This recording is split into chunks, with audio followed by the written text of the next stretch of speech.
The Book by HP Lovecraft. My memories are very confused.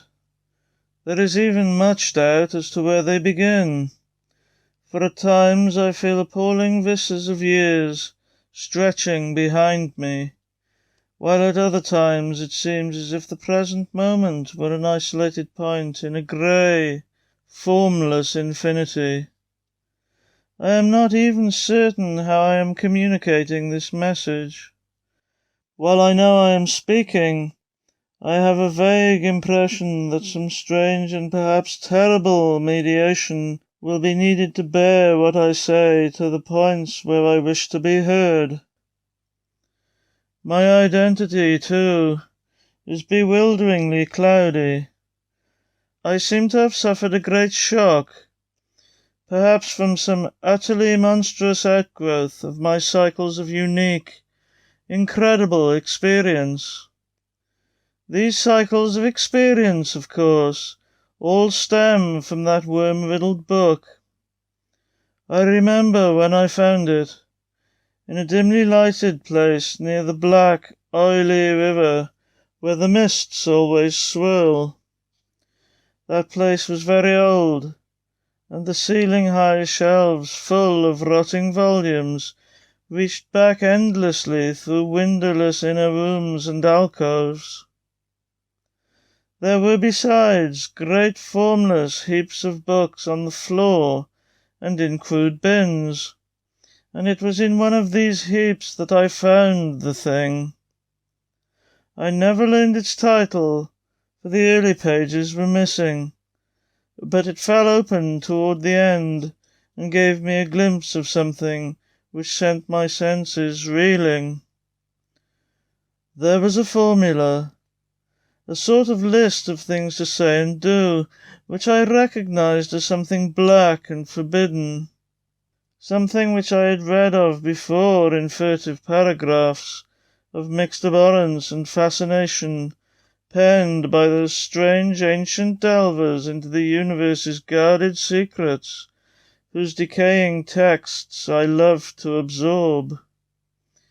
It was a key, a guide to certain gateways and transitions, of which mystics have dreamed and whispered since the race was young, and which lead to freedoms and discoveries beyond the 3 dimensions and realms of life and matter that we know. Not for centuries had any man recalled its vital substance or known where to find it, but this book was very old indeed. No printing press, but the hand of some half-crazed monk had traced these ominous Latin phrases in uncials of awesome antiquity. I remember how the old man leered and tittered, and made a curious sign with his hand when I bore it away. He had refused to take pay for it, and only long afterward did I guess why. As I hurried home through those narrow, winding, mist-choked waterfront streets, I had a frightful impression of being stealthily followed by softly padding feet. The centuried, tottering houses on both sides seemed alive with a fresh and morbid malignity, as if some hitherto closed channel of evil understanding had abruptly been opened. I felt that those walls and overhanging gables of mildewed brick and fungus, plaster and timber, with fishy, eye-like diamond-paned windows that leered, could hardly desist from advancing and crushing me. Yet I had read only the least fragment of that blasphemous ruin before closing the book and bringing it away. I remember how I read the book at last, white-faced and locked in the attic room that I had long devoted to strange searchings. The great house was very still, for I had not gone up till after midnight. I think I had a family then, though the details are very uncertain, and I know there were many servants. Just what the year was I cannot say, For since then I have known many ages and dimensions, and have had all my notions of time dissolved and refashioned. It was by the light of candles that I read. I recall the relentless dripping of the wax, and there were chimes that came every now and then from distant belfries. I seemed to keep track of those chimes with a peculiar intentness, as if I feared to hear some very remote, intruding note among them. Then came the first scratching and fumbling at the dormer window that looked out high above the other roofs of the city. It came as I droned aloud the 9th verse of that primal lay, and I knew amidst my shudders what it meant.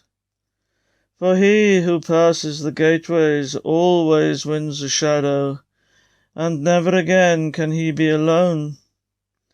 I had evoked, and the book was indeed all I had suspected.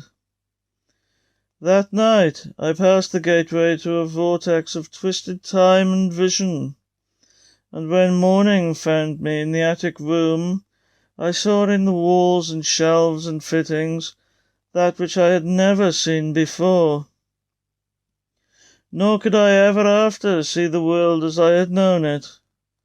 Mixed with the present scene was always a little of the past and a little of the future, and every once familiar object loomed alien in the new perspective brought by my widened sight. From then on, I walked in a fantastic dream of unknown and half-known shapes, and with each new gateway crossed, the less plainly could I recognize the things of the narrow sphere to which I had so long been bound. What I saw about me none else saw, and I grew doubly silent and aloof lest I be thought mad. Dogs had a fear of me, for they felt the outside shadow which never left my side. But still I read more, in hidden, forgotten books and scrolls to which my new vision led me, and pushed through fresh gateways of space and being and life patterns toward the core of the unknown cosmos. I remember the night I made the 5 concentric circles of fire on the floor, and stood in the innermost one, chanting that monstrous litany the messenger from Tartary had brought. The walls melted away, and I was swept by a black wind through gulfs of fathomless grey, with the needle-like pinnacles of unknown mountains miles below me. After a while there was utter blackness, and then the light of myriad stars forming strange, alien constellations. Finally, I saw a green-litten plain far below me, and discerned on it the twisted towers of a city built in no fashion I had ever known or read of, or dreamed of. As I floated closer to that city, I saw a great square building of stone in an open space, and felt a hideous fear clutching at me. I screamed and struggled, and after a blankness was again in my attic room, sprawled flat over the 5 phosphorescent circles on the floor.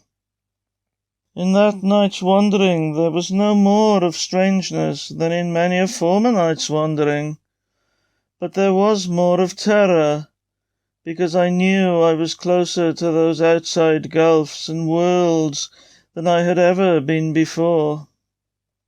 Thereafter I was more cautious with my incantations, for I had no wish to be cut off from my body, and from the earth in unknown abysses, whence I could never return.